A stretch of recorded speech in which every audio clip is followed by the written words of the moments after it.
Hello बच्चों, तुम लोग पढ़ा रहे थे क्लास 12 सोल्यूशन। और पिछले वीडियो में बात किए थे कोलिगेटिव प्रॉपर्टीज़ क्या है। और कोलिगेटिव प्रॉपर्टीज़ में हम 4 तरह बताए थे, जिसमें 2 तरह बता दिए थे, आपका relative lowering of vapour pressure and elevation in boiling point. आज बात करेंगे डिप्रेशंस इन फ्रीजिंग पॉइंट। तो हेडिंग तो डिप्रेशंस इन फ्रीजिंग पॉइंट क्या है पहले समझो, मैंने समझना।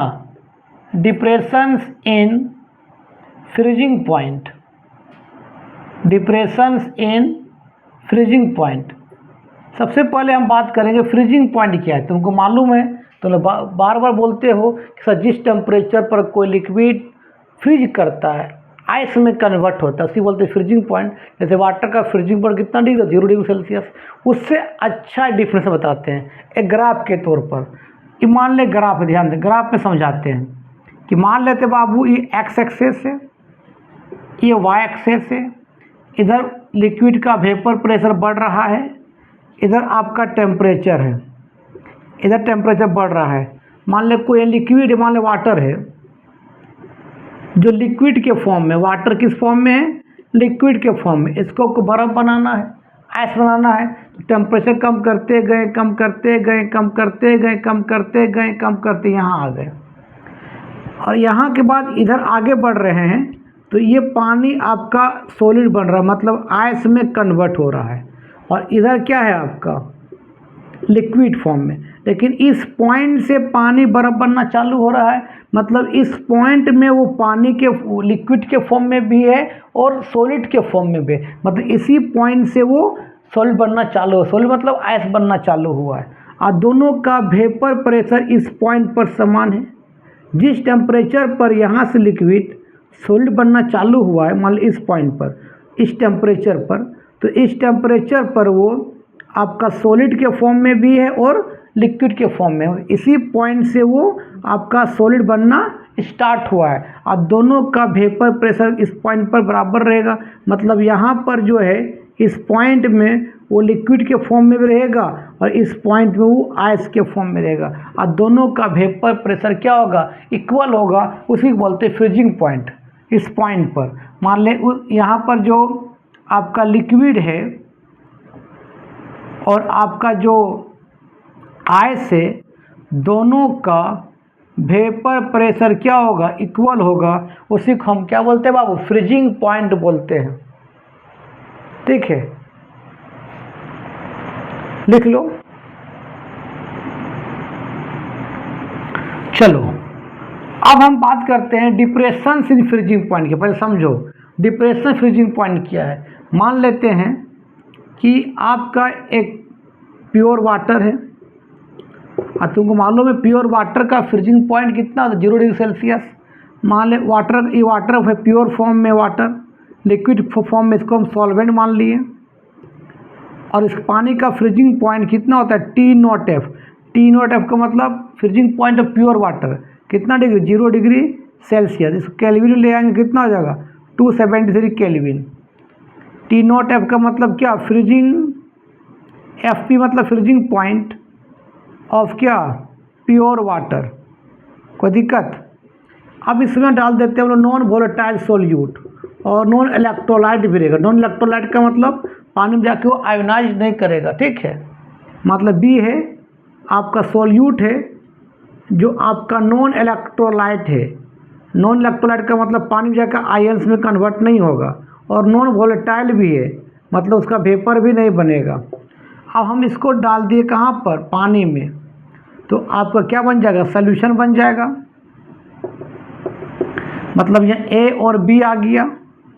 अब इसको फ्रीज करेंगे, तो पहले ये हो रहा था 0 डिग्री में फ्रीज, लेकिन जैसे इसमें बी नॉन वोलेटाइल सोल्यूट डालेंगे उसका फ्रीजिंग पॉइंट कम हो जाएगा और कम में वो फ्रीज करेगा। मतलब अब इसका जो फ्रीजिंग पॉइंट मान लेते लेट से TF, फ्रीजिंग पॉइंट ऑफ आपका सॉल्वेंट इन सोल्यूशन हो जाएगा, मान लिए 270 केल्विन हो गया। माने फ्रीजिंग पॉइंट घट गया। घटाया कौन, आपका सोल्यूट। सोल्यूट क्या है, बी है, तो इसका फ्रीजिंग पॉइंट TF हो गया। TF का मतलब होता है फ्रीजिंग पॉइंट ऑफ वाटर कहाँ पर? इन सॉल्यूशन में। तो कितना टेम्परेचर में चेंज आया? तो चेंज इन टेम्परेचर कैसे निकालते बाबू? चेंज इन टेम्परेचर निकालते, बड़ा टेम्परेचर में छोटा टेम्परेचर। तो बड़ा कौन यहाँ पर? टी नॉट एफ बड़ा है, मतलब यहाँ पर टी नॉट एफ का फ्रीजिंग पॉइंट ज़्यादा है as compared to T F से। तो कैसे निकालते हैं? चेंज ऑफ बड़ा टेम्परेचर मतलब टी नॉट एफ माइनस क्या? T F. और इसी चेंज इन टेम्परेचर को बोलते हैं हम लोग डेल्टा टी एफ, और यही डेल्टा टी एफ को बोलते हैं डिप्रेशंस इन फ्रीजिंग पॉइंट। कितना टेम्परेचर में चेंज आया, कितना टेम्परेचर घट गया, डिप्रेशन इन फ्रीजिंग पॉइंट बोलते हैं। लिख लो।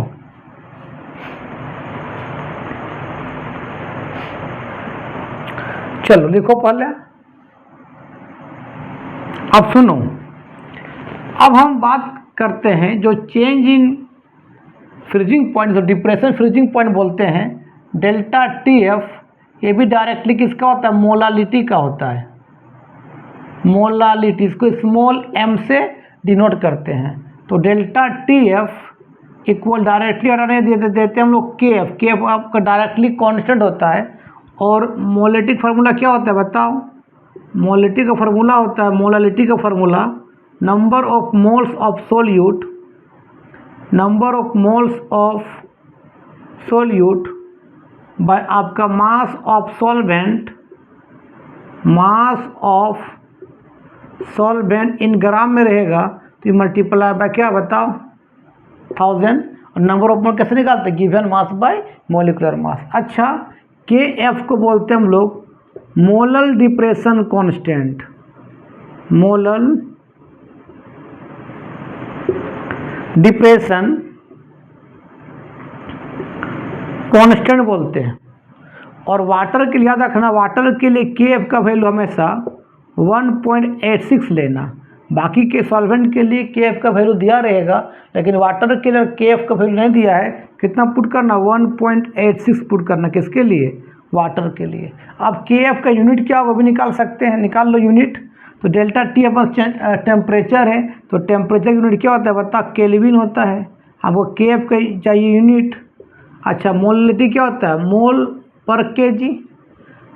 मोललिटी का होता है यूनिट मोल पर के जी, मतलब बोल सकते हैं मोल पर के जी को बोल सकते हैं मोल के जी इनवर्स बोल सकते हैं। चाहिए के एफ चाहिए, तो क्या कर सकते बताओ?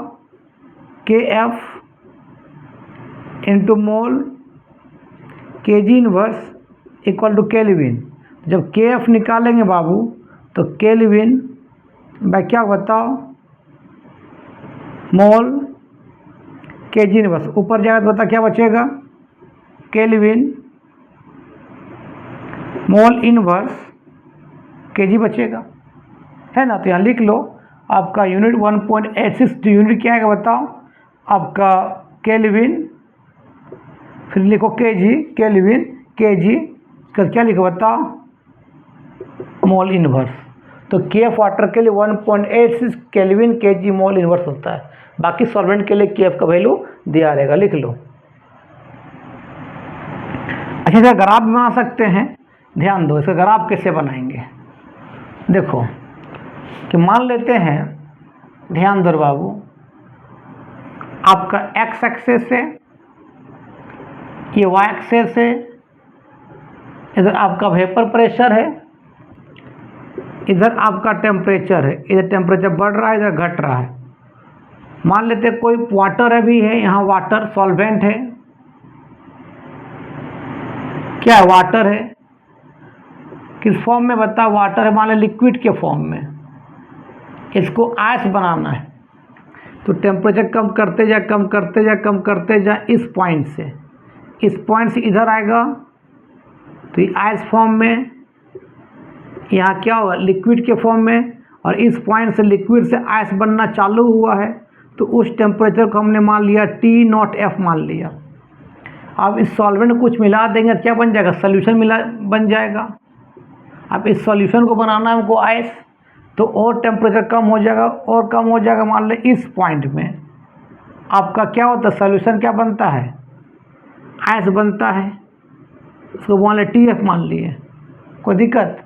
तो बाबू एक देखो तो अब इतना टेम्परेचर में कम आ गया, देखो इतना कम आ गया, ये इतना यहाँ पर बन रहा था, इतना बन रहा था, मतलब इतना टेम्परेचर में कमी आ गया। उसी कमी को हम बोलते हैं बाबू डेल्टा टी बोलते हैं, चेंज इन टेम्परेचर। कैसे निकालते हैं, इधर आने से टेम्परेचर बढ़ता उधर घटता है, मतलब यहाँ पर जो है आपका टी नॉट एफ ज़्यादा है as compare to T F से। डेल्टा टी कैसे निकालते हैं, बड़ा टेम्परेचर मतलब क्या, टी नॉट एफ माइनस क्या, टी एफ। और टी नॉट एफ कैसे होता है बताओ, freezing point of pure water, T F फिर freezing point of water in solution, लिख लो। चलो ये तुम लोग को समझ में आ गया, यही होता है elevation depression in freezing point होता है। अब बात करते हैं कि ऑस्मोटिक प्रेशर क्या है। तो ऑस्मोटिक प्रेशर से बात करने से पहले हम बताते हैं कि ऑस्मोसिस क्या होता है। ऑस्मोसिस का मतलब होता है ग्रीक वर्ड में टू पुश, पुश करना बोलते हैं ऑस्मोसिस। इसमें एक होता है एसपीएम होता है, एसपीएम को बोलते हैं बाबू सेमी पर मेबल मेम्ब्रेन। ये इसमें माइन्यूट पोर्स होते हैं। जैसे तुम लोग कभी क्रिकेट खेलते हो तो जब हम लोग डाइव मारते हैं तो कहीं स्किन छिलता है तो वाइट लेयर दिखाई देता है, वही वाइट लेयर एसपीएम है। वो उसमें माइन्यूट पोर्स है, आपका पसीना को बाहर निकाल रहा है लेकिन खून नहीं निकलता है। जब वो एसपीएम फटता है तभी खून निकलता है। वो एसपीएम क्या करता है, खून पसीना को अलग करता है। पसीना क्या इम्प्योरिटी, जितना पसीना बॉडी से निकलेगा उतना खून साफ होगा। तो एसपीएम क्या है, उसमें एक माइन्यूट पोर्स होते हैं, उसमें वो पार्टिकल बाहर निकलता है जिसका साइज बाबू, जिसका साइज जो होता है 1 नैनोमीटर से कम हो, 1 नैनोमीटर से कम हो, वो पार्टिकल को अलाउ करता है। उसे माइन्यूट पोर्स होते हैं। और याद रखना 1 नैनोमीटर इक्वल टू होता है 10 के पावर -9 मीटर होता है ना, इसी बोलते हैं एसपीएम। तो ऑस्मोसिस का मतलब होता है टू पुश। अच्छा अब दिखाते हैं, समझाते हैं कि ऑस्मोसिस क्या होता है। मान ले एक कंटेनर है और बीच में यहाँ लगा दिए एसपीएम, इसमें माइन्यूट पोर्स है एसपीएम सेमी परमेबल मेम्ब्रेन। इधर आपका हायर कंसंट्रेशन है। कंसंट्रेशन कब बोलते हैं, जब सोल्यूट का मात्रा बढ़ता है सोल्यूशन में। याद रखना कंसंट्रेशन का टर्म यूज कब बोलते हैं, जब आपका सोल्यूट का मात्रा सोल्यूशन में बढ़ता चला जाएगा तब हम कंसंट्रेशन का यूज करते हैं। डाइल्यूट यूज कब करते हैं बाबू, डाइल्यूट का मतलब जब सॉल्वेंट का मतलब कुछ ना मतलब पानी हो, सॉल्वेंट जो है, सॉल्वेंट का मात्रा आपका सॉल्यूशन में बढ़ जाए उसी को हम डाइल्यूट का यूज करते हैं, ठीक है। तो कंसंट्रेशन बोल रहे हैं मतलब उसमें सॉल्यूट का मोल ज़्यादा होगा। तो यहाँ पर मान लें हायर कंसंट्रेशन से, हायर कंसंट्रेशन का मतलब सॉल्यूट ज़्यादा है, और यहाँ है लोअर कंसंट्रेशन। लोअर कंसंट्रेशन का मतलब सॉल्यूट कम है, पानी ज़्यादा है, लोअर कंसंट्रेशन।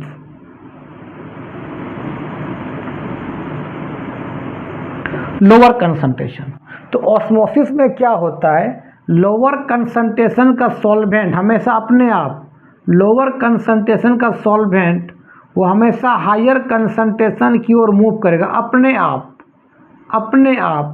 लोअर कंसंट्रेशन का क्या, सॉल्वेंट, याद रखना सॉल्यूट मूव नहीं करता है, सॉल्वेंट का मूव होता है। तो लोअर कंसंट्रेशन का सॉल्वेंट हायर की ओर अपने आप क्या करेगा, मूव करेगा, उसी बोलते हैं ऑस्मोसिस। मतलब ऑस्मोसिस क्या है, तो सिंपली बोलना क्या ऑस्मोसिस का मतलब टू पुश। इसमें क्या होता है बाबू, लोअर कंसंट्रेशन है ना, लोअर कंसंट्रेशन ऑफ क्या, सॉल्यूशन, और उसमें कौन मूव करता है, सॉल्वेंट मूव्स किधर, towards higher concentration, higher concentration with the help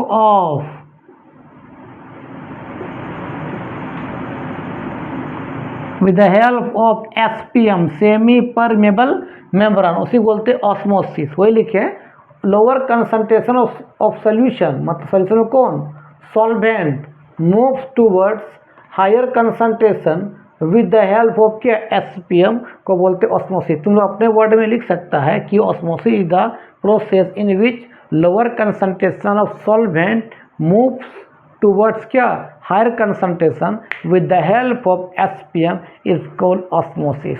हमेशा लोअर कंसंट्रेशन का सॉल्वेंट हायर की ओर क्या करता है, मूव करता है with the help of SPM, तो उसी को बोलते ऑस्मोसिस। लिख लो।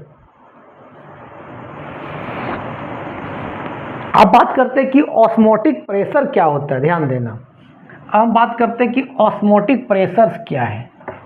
देखो ऑस्मोटिक प्रेशर्स क्या, इसको मिटाते हैं। अब बात करते हैं ऑस्मोटिक प्रेशर्स क्या, ध्यान देना।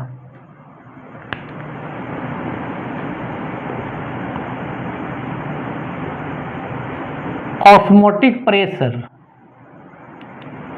जिसको हम पाए से डिनोट करते हैं, ऑस्मोटिक पाए से डिनोट करते हैं ऑस्मोटिक प्रेशर को। ठीक है, होता क्या, पहले समझो। देखो कि मान लेते हैं ये आपका इस तरह से था, यहाँ पर SPM लगा हुआ है, इधर आपका लोअर कंसंट्रेशन से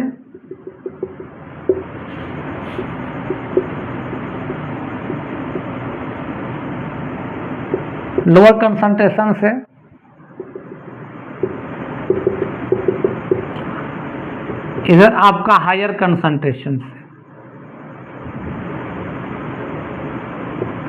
ठीक है, तो अभी अपने आप क्या, लोअर कंसंट्रेशन का सॉल्वेंट हायर की ओर मूव करता होगा। याद रखना ऑस्मोसिस में सॉल्वेंट का मूव होता है, सॉल्वेंट मतलब पानी का मूव होता है, सॉल्यूट का नहीं। मूव होता होगा इधर से, लेकिन हायर की ओर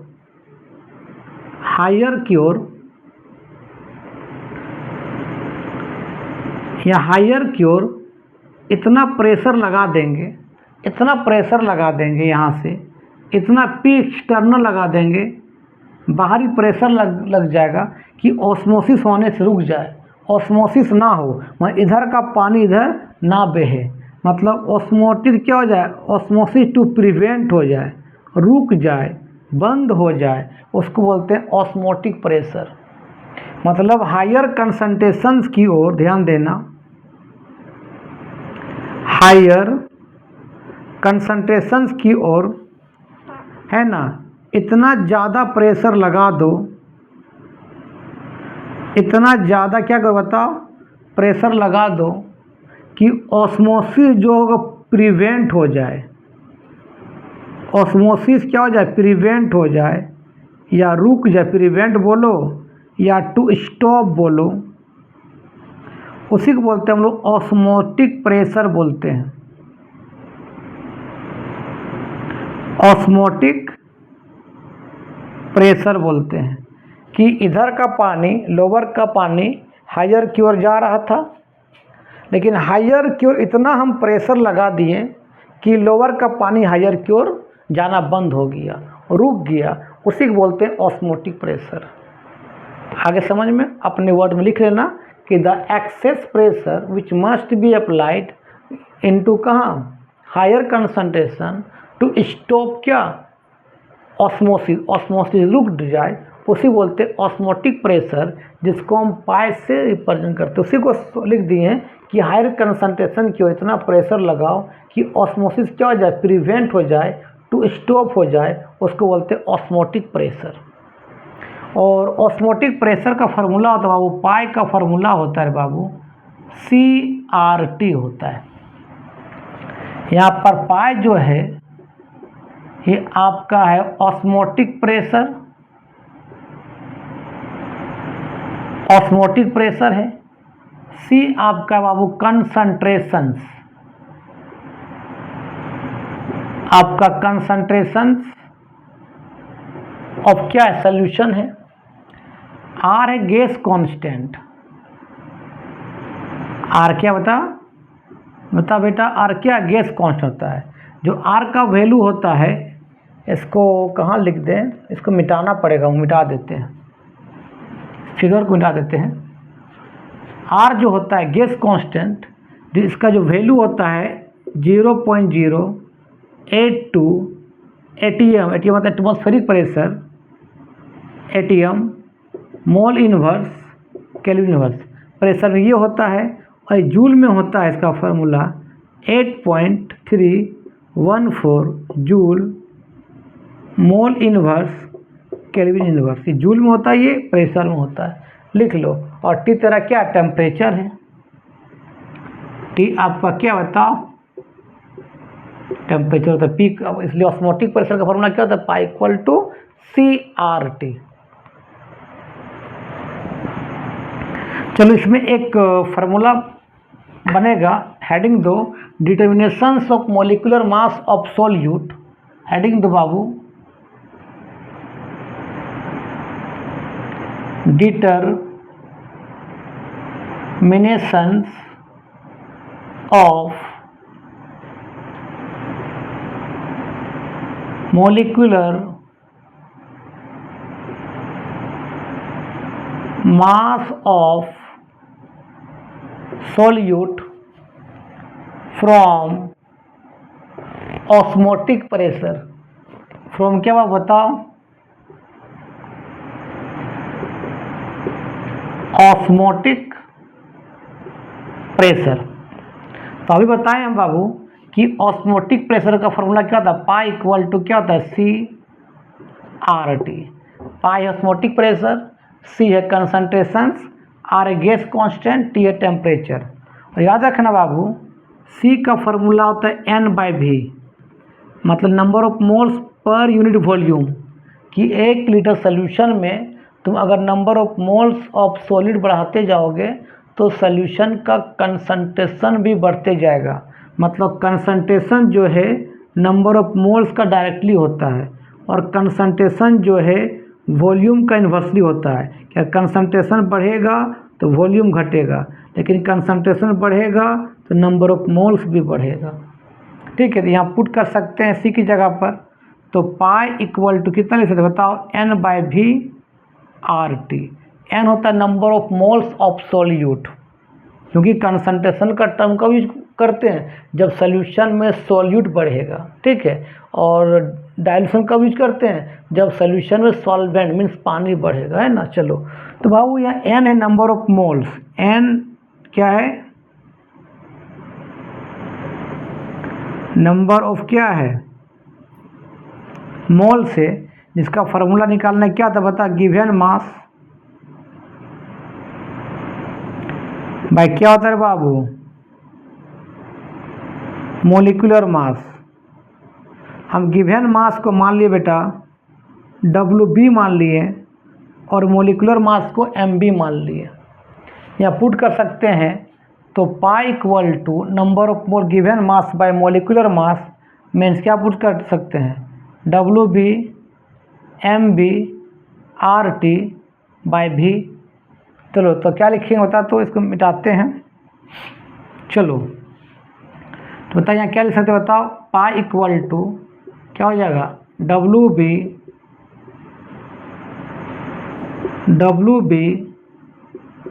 RT बाय कितना होगा, MB इंटू V होगा। ये निकल गया फार्मूला।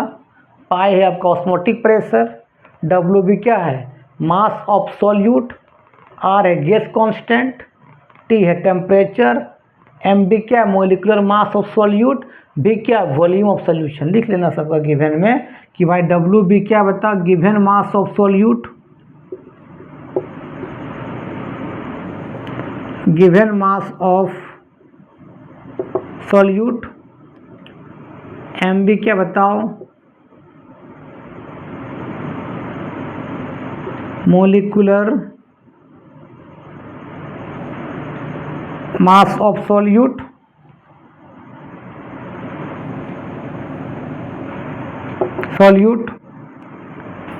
आर है गैस कांस्टेंट, पाई है आपका ऑस्मोटिक प्रेशर, क्या है बाबू, ऑस्मोटिक प्रेशर से, भी आपका क्या वॉल्यूम ऑफ सॉल्यूशन,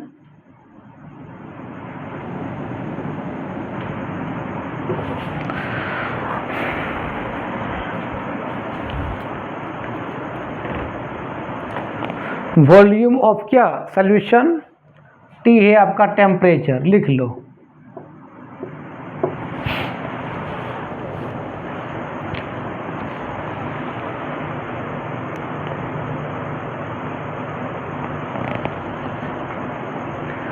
अब बात करते हैं रिवर्स ऑस्मोसिस क्या होता है। वीडियो अच्छा लगता होगा देखो और दोस्तों को फॉरवर्ड करो, ठीक है बाबू। चलो अब लिखो रिवर्स ऑस्मोसिस क्या होता है।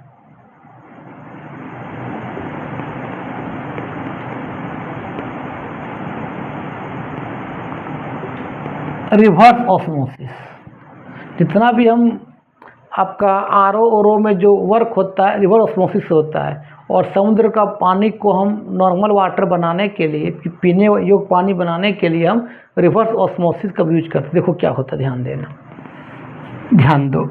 ये मान लेते हैं एक सेटअप है, ध्यान देना, यहाँ पर एसपीएम लगा हुआ है, ये एसपीएम है, ठीक है, सेमी परमेबल मेम्ब्रेन है। इधर आपका लोअर कंसंट्रेशन से, मतलब सॉल्यूट कम है सॉल्वेंट ज़्यादा है, ये आपका लोअर कंसंट्रेशन से। इधर जो बाबू हायर कंसंट्रेशन से, मतलब सॉल्यूट ज़्यादा है, हायर कंसंट्रेशन है। तो अपने क्या होता है, लोअर कंसंट्रेशन का पानी हायर की ओर मूव करता है, तुमको बिल्कुल मालूम है, ये ऑस्मोसिस होता है। लोअर कंसंट्रेशन का पानी हमेशा हायर की ओर क्या करता है, मूव करता है, बिल्कुल सही बात है। लेकिन यहाँ पर रे बाबू इतना ज़्यादा प्रेशर लगा देंगे, यहाँ से प्रेशर अप्लाई कर दे रहे हैं पी एक्सटर्नल। अगर पी एक्सटर्नल प्रेशर अप्लाई कर दिए, एक्सटर्नल मतलब बाहरी प्रेशर अप्लाई कर दिए, दबा दिए, इतना दबाव कि ऑस्मोसिस रुक जाए, मतलब ऑस्मोसिस होना बंद हो जाए, टू स्टॉप हो जाए, मतलब पानी लोअर से हायर जाना बंद हो जाए। लेकिन उससे ज़्यादा लगा देंगे प्रेशर, तब क्या होगा, उल्टा हो जाएगा, हायर का पानी लोअर की ओर आने लगेगा। अब यहाँ पी एक्सटर्नल से भी ज़्यादा अगर प्रेशर अप्लाई कर दिए, और यही पी एक्सटर्नल को बोलते हैं ऑस्मोटिक प्रेशर, जिस प्रेशर से ऑस्मोसिस रुक जाए, और उससे ज़्यादा लगा देंगे प्रेशर, तो क्या होगा, हायर का पानी, इधर का पानी, हायर का पानी लोअर की ओर क्या करेगा, मूव करने लगेगा, उल्टा होने लगेगा। हायर का पानी लोअर की ओर मूव करने लगेगा, और यहाँ क्या करो, कट करके यहाँ से छान लो तो आपका प्योर पानी मिलने लगेगा, यहाँ पर प्योर वाटर मिलने लगेगा, और उस पानी को हम पी भी सकते हैं। उल्टा हो गया, रिवर्स ऑस्मोसिस इसी को बोलते हैं। कोई दिक्कत, जैसे मान लेते अभी क्या हो रहा था, ये तेरा एसपीएम था बाबू, इधर तेरा लोअर कंसंट्रेशन था, ध्यान देना बेटा, इधर लोअर कंसंट्रेशन था, इधर हायर कंसंट्रेशन था, ठीक है। तो अभी लोअर का पानी एसपीएम के थ्रू हायर की ओर आ जा रहा था, लेकिन तुम हायर की ओर इतना प्रेशर लगा दिया कि ये पानी जाना बंद हो गया, मतलब ऑस्मोसिस होना बंद हो गया। लेकिन उससे ज़्यादा तुम लगा दोगे प्रेशर, ठीक है, तो क्या हो जाएगा, हायर का पानी लोअर की ओर आना चालू हो जाएगा, उल्टा हो जाएगा, रिवर्स हो जाएगा। इसी बोलते हैं हम लोग क्या, रिवर्स ऑस्मोसिस। तो समुद्र का पानी को नॉर्मल बनाने के लिए हम रिवर्स ऑस्मोसिस का यूज करते, कोई पूछेगा पता रिवर्स ऑस्मोसिस का एप्लीकेशंस क्या है, तो सर समुद्र का जो खारा पानी नमक को दूर करने के लिए रिवर्स ऑस्मोसिस का यूज करते हैं। और घर में जितने भी आरओ लगा हुआ है सब रिवर्स ऑस्मोसिस का यूज होता है, वहाँ पर लिख लो। चलो अब इसमें दो चीज़ बताएंगे, उसके बाद पढ़ाएंगे वेन टॉप फैक्टर। सुनो, एक होता है बाबू आइसोटोनिक सॉल्यूशन, ध्यान देना, एक होता है आइसोटोनिक सॉल्यूशन, एक होता है बाबू हाइपरटोनिक सॉल्यूशन, एक होता है hypotonic solution. Hypotonic solution, isotonic, hypertonic और हाइपोटोनिक होता है। पहले बात करते हैं कि आइसोटोनिक सॉल्यूशन किसको का, ध्यान देना। पहले बात करते हैं आइसोटोनिक सॉल्यूशन किसको कहते हैं, ध्यान देना। मान लेते हैं एक बाहर का एक कंसंट्रेशन बनाए हैं, बाहर का जो आपका 0.9 weight by volume of NaCl है, या NaCl सॉल्यूशन। इसका मतलब है कि 0.9 ग्राम नमक प्रेजेंट है आपका 100 ग्राम या 100 ml ऑफ सॉल्यूशन। इसका मतलब है कि sir 0.9 gram of NaCl present है 100 ml ऑफ सॉल्यूशन, ठीक है। 0.9 weight by volume of NaCl solution मतलब 0.9 ग्राम NaCl प्रेजेंट है 100 ml ऑफ सॉल्यूशन, ध्यान देना यहाँ पर। और एक हम इसमें डाल दिया रेड ब्लड सेल RBC, ये वाला, ये RBC रेड ब्लड सेल डाल दिए। और सेल का जो नमक का कंसंट्रेशन है यहाँ पर भी कितना है, 0.9 वेट बाय वॉल्यूम ऑफ क्या, NaCl। और ये सेल का जो वाल है ये आपका बिहेव करेगा यहाँ SPM जैसा। और यहाँ पर इसको डुबा दिए, यहाँ डुबा दिए, सेल को डुबा दिए। कौन सेल बताओ, रेड ब्लड सेल है। और इसका भी कंसंट्रेशन कितना बताओ, 0.9 weight by volume of NaCl solution. अब देखो तो यहाँ पर दोनों का कंसंट्रेशन तो बराबर है। जब दोनों का, ये है तेरा बाहरी कंसंट्रेशन, ये अंदरूनी कंसंट्रेशन, दोनों बाहर, दोनों समान है, दोनों का कंसंट्रेशन सेम है। तो ना बाहर का पानी, क्योंकि ऑस्मोसिस में पानी मूव करता है, सॉल्वेंट सॉल्यूट नहीं, ना बाहर का पानी अंदर जाएगा, ना अंदर का पानी बाहर आएगा, ना अंदर का पानी बाहर जाएगा, ना बाहर का पानी अंदर आएगा। तो इसको बोलते हैं हम लोग क्या, आइसोटोनिक सॉल्यूशन। दोनों का कंसंट्रेशन समान है तो दोनों का ऑस्मोटिक प्रेशर भी क्या होगा, समान होगा। उसी को बोलते हैं क्या, आइसोटोनिक सॉल्यूशन। मतलब आपका रेड ब्लड सेल RBC का जो कंसंट्रेशन से वो आपका बाहरी कंसंट्रेशन, मतलब कौन,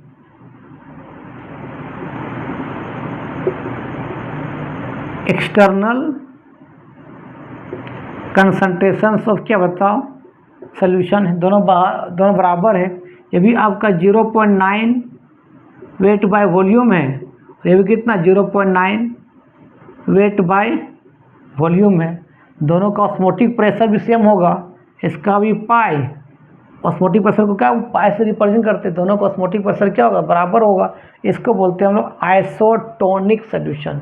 रेड ब्लड सेल का कंसंट्रेशन और जो बाहर का हम लोग नमक का लिए कंसंट्रेशन, दोनों कंसंट्रेशन आपस में बराबर है। तो सॉल्वेंट का मूवमेंट ना एक्सटर्नल से, मतलब बाहर से अंदर जाएगा, ना अंदर से बाहर आएगा। माने वाटर का सॉल्वेंट, वाटर का मूवमेंट नहीं होगा। दोनों का कंसंट्रेशन क्या है, इक्वल है। इसी बोलते हैं isotonic solution, same concentration. RBC यानी क्या, एक्सटर्नल कंसंट्रेशन ऑफ सॉल्यूशन। लिख लो, समझ में आ गया तुम लोग को। अब हम बात करते हैं हाइपरटोनिक सॉल्यूशन। ध्यान देना कि हाइपरटोनिक सॉल्यूशन किसको कहते हैं।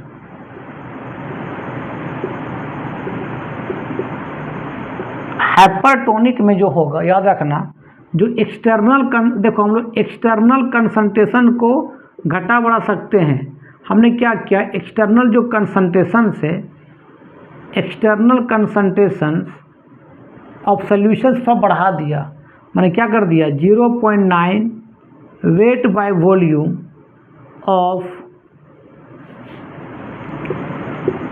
NaCl सॉल्यूशन पर बढ़ा दिया, कोई दिक्कत। और सेल का तो कंसंट्रेशन घटा बढ़ा नहीं सकते नहीं है, वो तो फिक्स है। अब ध्यान देना कि हमने मान लेते हैं एक एक्सटर्नल बाहरी सॉल्यूशन है। ध्यान देना, यहाँ हमने क्या किया, 0.9 weight by volume of NaCl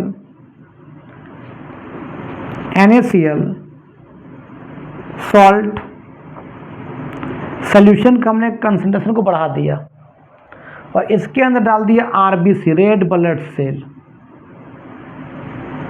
ये आपका RBC है, रेड ब्लड सेल है, जिसका कंसंट्रेशन उतना ही है, 0.9 weight by volume of NaCl solution. तो इसका मतलब सेल तेरा क्या हो गया, लोअर हो जाएगा कंसंट्रेशन, और बाहर क्या हो जाएगा, ये हो जाएगा आपका हायर कंसंट्रेशन। हायर कंसंट्रेशन हो जाएगा। तो हमेशा सॉल्वेंट का मूवमेंट हायर लोअर टू कहाँ होता है, हायर। ऑस्मोसिस में क्या होता है, सॉल्वेंट का मूवमेंट लोअर टू हायर होता है।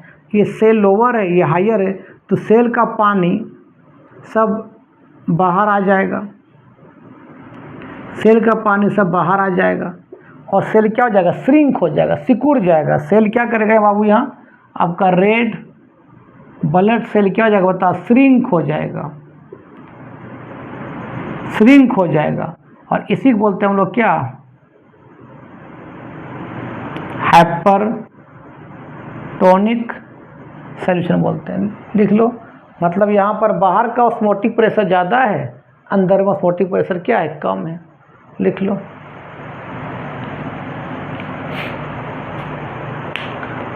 अब एक आता है हाइपोटोनिक सॉल्यूशन, वो भी बात कर देते हैं कि हाइपोटोनिक सॉल्यूशन किसको कहते हैं। हेडिंग दो, हाइपोटोनिक सॉल्यूशन।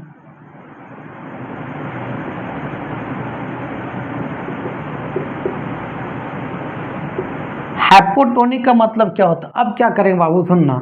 अब जो एक्सटर्नल कंसंट्रेशन था, एक्सटर्नल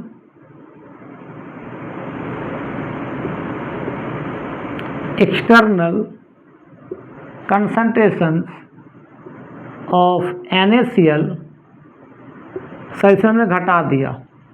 हम बाहरी कंसंट्रेशन कम बेसी कर सकते हैं, लेकिन सेल का कंसंट्रेशन कम बेसी नहीं कर सकते हैं। अब हमने क्या कर दिया, 0.9 weight by volume of salt solution क्या कर दिया, कम कर दिया। ध्यान देना, अब क्या होगा। अब हमने क्या किया बाबू, बाहर का कंसंट्रेशन कम कर दिया। अब यहाँ क्या कर दिया, 0.9 weight by volume of NaCl